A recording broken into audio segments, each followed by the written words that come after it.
Seguimos en el Living, tenemos el gusto enorme de recibir una vez más a Jimena Peirú. Ella es sexóloga, psicóloga. Hoy estaremos hablando del dolor en la penetración vaginal. Gracias por acompañarnos. Gracias a ustedes nuevamente por la oportunidad. Un tema que lamentablemente es recurrente en algunas mujeres. Preguntarte cuáles son las principales causas de esto. Bien.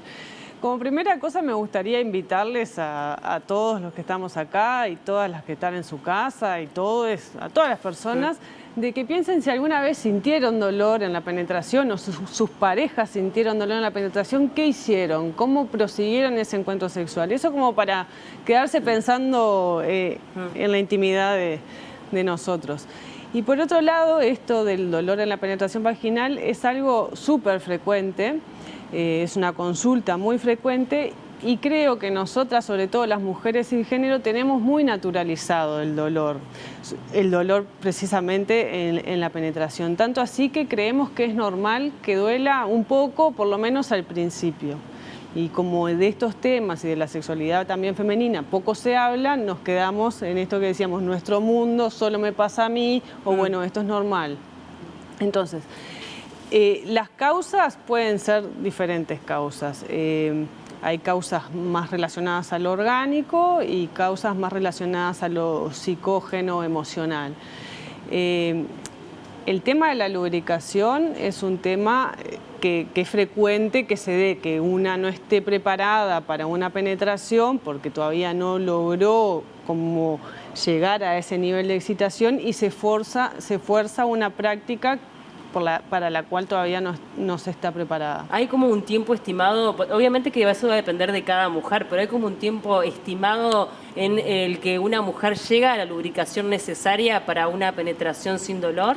No, en realidad es subjetivo. Hay personas que pueden acceder a eso muy rápido, también dependerá de la edad, dependerá del periodo del ciclo menstrual. De la circunstancia que esté viviendo. Exactamente, de la circunstancia. No es lo mismo capaz una pareja que recién se conoce que una pareja de larga duración. No es lo mismo cuando uno está variando su repertorio sexual a cuando siempre es un guión estereotipado. Entonces hay muchas cosas que tienen que ver que hacen a la fase de la excitación o al deseo en sí. O sea, la lubricación allí como un factor bastante frecuente, la falta de lubricación. Es un factor frecuente. Lo que es importante tener en cuenta en estos casos es que obviamente que no es normal que duela, que ninguna práctica sexual tiene que doler, salvo que el dolor a mí me genere placer y sea consensuado y buscado, pero si es un dolor displacentero, o sea, que a mí no me genera placer, es importante actuar en consecuencia. Actuar en consecuencia es no repetir situaciones displacenteras o que no nos hacen sentir bien, porque cuanto más repetimos esa situación, más consecuencias va a tener en nuestro deseo sexual. Ahora, cuando hablamos de dolor, ¿es normal que la primera vez la mujer sienta dolor? No debería. ¿Por qué existir el dolor? Creo que eso también forma parte de un mito, ¿no? Y forma parte también de la falta de educación sexual y de cómo llegamos a ese primer encuentro sexual. Que me gusta que hayas hablado del primer encuentro sexual porque muchas veces decimos virginidad y la virginidad, bueno, capaz que es otro tema también cultural que podemos como ir desarmando, de qué es perder la virginidad. Pero no necesariamente debería doler, en realidad no debería doler si el encuentro sexual es respetado en cuanto a tiempos, ritmos, momentos, así que no debería. Entonces, volviendo al dolor, una de las causas frecuentes es la falta de excitación, la falta de lubricación, y después la sexología clásica propone dos disfunciones sexuales relacionadas al dolor vaginal o vulvar. Una es la dispareunia y otra el vaginismo. Si bien son dos disfunciones diferentes, hoy día el tratamiento es muy similar, prácticamente el mismo. La dispareunia es dolor en la penetración, que puede ser superficial, o sea, que lo que duele hacia la vulva, puede ser vaginal, que lo que duele es el canal vaginal, o profunda, que es lo que duele en el empuje de la penetración del coito. también se relaciona en el momento del coito. A veces es al inicio del coito, que es esto que decíamos, que se naturaliza mucho, que al principio siempre duele, pero después con la relajación y la lubricación eso va cesando.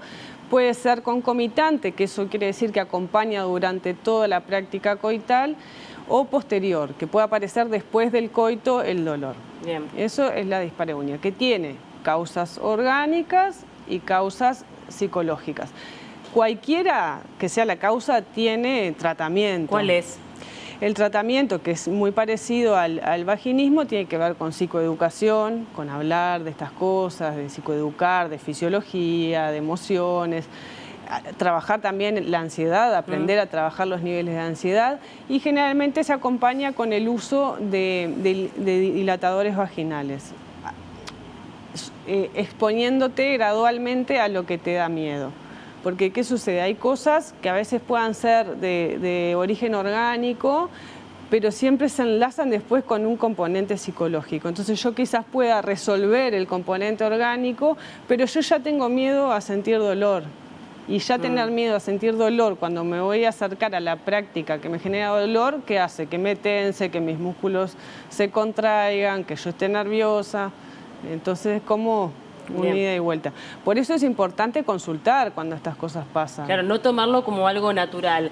También hay determinados periodos en la vida de una mujer que pueden llegar a agudizar esta situación. Hablo, por ejemplo, del puerperio. Cuando una mujer tiene un hijo, pasa un periodo de tiempo en donde siente incomodidad o dolor, o al menos es frecuente que eso pase, o de repente en la menopausia donde hay menos lubricación. ¿Es así? Tal cual, sí. Me pregunto cuánto sabemos del puerperio, ¿no? Porque te hablan, bueno, 40 días estás pronta, cuando en realidad hay teorías que hablan de 2 años para que la mujer como vuelva a sentirse dueña de su propio cuerpo, de su identidad, de su ser mujer como quizás era, que nunca vas a ser la misma, pero bueno, más o menos más cerca. Entonces sí, sin duda que hay momentos vitales donde la cosa se complejiza un poco más por niveles hormonales, por emocionales, y en la fase de la menopausia también hay cuestiones hormonales que influyen mucho en todo esto. Y después pero siempre tenemos, haciendo la consulta, un tratamiento adecuado, ¿no? O sea, siempre tenemos a alguien que nos puede ayudar con un tratamiento, ¿no? Exacto, en este caso se puede ir a un ginecólogo, a un médico sexólogo, a una psicóloga, sexóloga. Generalmente siempre cuando tenemos alguna otra dolencia, algún otro problema, consultamos al especialista. Todavía cuesta un poco consultar a un sexólogo porque tenemos prejuicios, hay tabú, pero bueno, de a poco vamos desarmando eso. Y después la otra disfunción sexual que está relacionada al dolor, según la sexología clásica, es el vaginismo. Que el vaginismo es una contracción involuntaria de los músculos de la vagina. Involuntaria quiere decir que la mujer no controla eso, la mujer o la persona con vulva no controla eso. Entonces, la penetración no puede ser posible. La penetración de un pene, de un juguete, de un dedo, de un tampón. Muchas de estas consultas aparecen en personas con vulva jóvenes que arrancan a tener su primer encuentro coital y no pueden, o quieren probar ponerse un tampón y no pueden, entonces ahí consultan.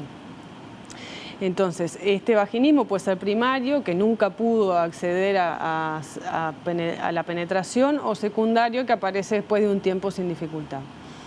Generalmente es más común el primario, pero bueno, el otro también existe y puede también ser por causas orgánicas o psicológicas. También hay veces que está asociado al nacimiento de un hijo, hay veces que está asociado a prácticas quirúrgicas en la zona genital, a muy mala relación de pareja también puede pasar. ¿Alguna experiencia negativa, violenta? Alguna vivencia traumática, agresiones sexuales.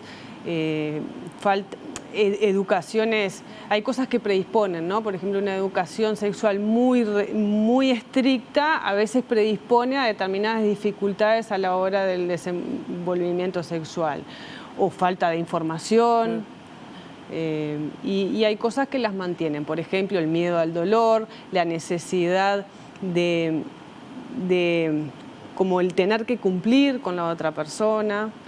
El estar supervisando todo el tiempo qué sucede en mis genitales también es algo que predispone a que el problema siga estando. Y bueno, y otra cosa que me parece también interesante cuando aparecen estas dificultades en consulta es preguntar de dónde surge el deseo de tratarla. Porque en estos casos, con un tratamiento adecuado y cuando la persona realmente desea poder hacer algo con esto, el pronóstico es 100% casi de éxito. Pero si vos empezás a indagar y en realidad la mujer o la persona con vulva dice, a mí no me interesa la penetración, yo puedo tener una vida sexualmente plena sin penetración. Y el interés de trabajarlo proviene más por el lado de la pareja, donde hay presión, bueno, quizás el éxito del tratamiento no sea tal. Ahora, ¿podría llegar a tener vínculo con las enfermedades de transmisión sexual? Sí, sin duda que sí. Hay enfermedades de transmisión sexual que hacen que la zona se inflame y eso obviamente que va a generar dolor, por eso es importante el chequeo. Y acá me hace el pie fundamental para decir por qué es importante tratar esta dificultad. No es para tener una vida sexualmente plena, porque como dijimos, uno puede sentir tener una vida sexualmente plena sin penetración. Pero es importante porque las personas con vulva sí necesitamos hacernos los estudios anuales y por eso es importante que la penetración pueda ser sin dolor. Bien. Obviamente que siempre es un poco molesto, no es algo que vayamos... Qué alegría esto, claro. Pero bueno, lo podemos transitar. O sea que en realidad si estoy teniendo dolor debería hacer la consulta porque tal vez estoy atravesando una enfermedad y no lo sé. Eso también, eso también. Sí. Obviamente cuando uno piensa en el dolor con la penetración no puede evitar pensar en algunas sociedades que continúan vigentes al día de hoy en donde la mutilación femenina sigue siendo un presente, ¿no? Que es un tema mucho más amplio, porque habla ya también de derechos humanos. Exacto, es un tema importantísimo de seguir dándole visibilidad, porque no sé si en todo el mundo se conoce que aún esta práctica es diaria y cuántos millones de mujeres sufrieron y aún sufren esta barbaridad, que se sostiene en un tema cultural, ¿no? Hay culturas que sostienen que esto es bueno por determinadas situaciones, pero en realidad es una violación grave a los derechos humanos de cada persona. Sí, allí además hay un deseo expreso de que la mujer sufra, ¿no? Ante cualquier relación sexual. Sí, o también se sostiene con la premisa de que así se va a evitar que la mujer sea infiel. Y acá, bueno, volvemos a lo mismo, ¿qué es ser infiel? Porque, como decíamos antes, vivimos en un sistema sexual coitocentrista y eso también, volviendo a lo que estábamos hablando, cuando tenemos una dificultad frente al coito, más coitocentrista nos volvemos. Es como, si no tenemos dificultad, bueno, capaz que podemos explorar otras cosas, hacer otras prácticas, pero cuando está ahí la dificultad es como que más nos empecinamos. Bien, bueno, muchísimas gracias, Jimena, la verdad siempre sos muy clara, está buenísimo poder hablar estos temas, como siempre decimos, con respeto, con claridad, sacarle todo el tabú y el peso, y en definitiva esto tiene que ver con la sexualidad plena, pero también con la salud de las mujeres, ¿no? El hecho de entender de que no debe haber dolor y que si hay dolor, hay una causa allí que hay que tratar, ¿no? Exactamente. Muchas gracias por tu tiempo. Gracias a ustedes.